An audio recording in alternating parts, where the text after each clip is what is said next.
All right, guys, chicken Alfredo with broccoli. We have our jar Alfredo sauce, which I don't like. I prefer to make my own. Our mini bow ties for our noodles. Crock pot chicken thighs. It was a family pack of chicken thighs, 6 hours on high.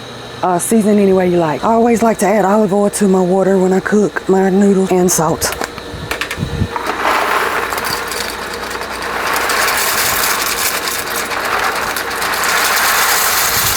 And I just follow directions on the box.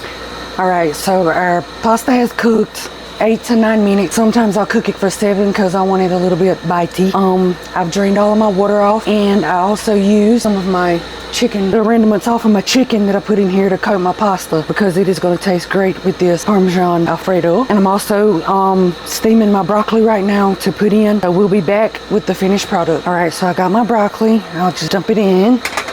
And what chicken I'm going to use in this family pack of chicken. Delicious broccoli and cheese Alfredo. All right, so I dump all my jars and I clean them out with milk. I've dumped my broccoli.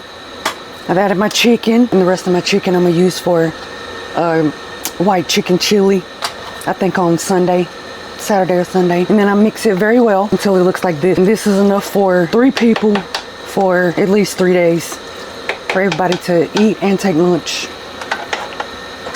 Chicken Alfredo broccoli.